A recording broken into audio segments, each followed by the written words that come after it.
Once upon a time, long, long ago, in a bygone era called 2019, I was fat. Now, being fat on its own isn't all that bad. In fact, I had a lot of gay men on Instagram calling me Daddy AF, but that's neither here nor there.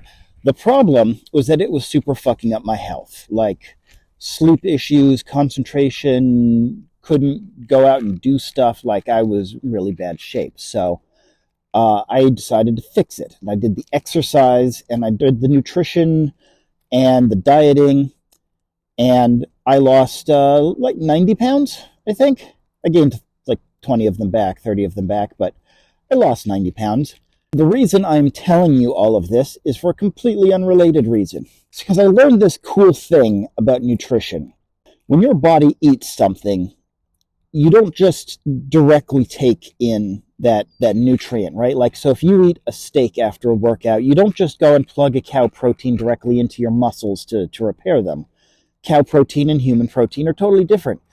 You have to break the protein down into the amino acids and build them up again. A great analogy I've heard for this is like receiving Lego sets that are already finished, according to the book.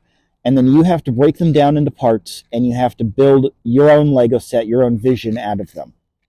Now, to take this in a totally new direction, but I swear it's relevant, learning works the same way, right? You don't copy and paste Ulysses into your brain, and now you know everything about Ulysses.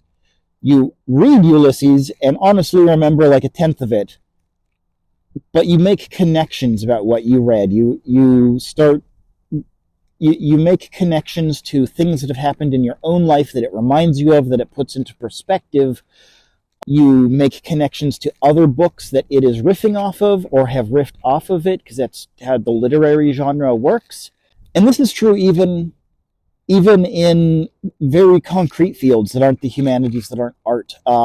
In math, I remember when I was really little, I could not, for the life of me, I could not memorize my times tables until at some point I realized, like spatially, like if you had, 5 times 5, I wasn't just like memorizing numbers equal other numbers when you put symbols next to them. I had to realize that if you had 5 rows of 5 things each, that would be 25 items.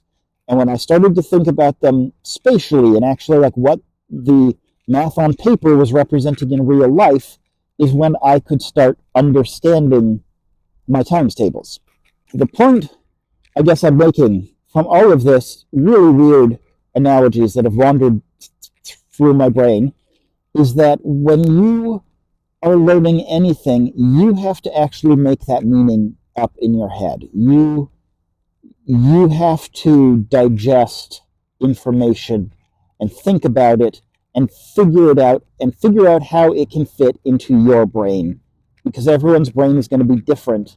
You got to make that information yours.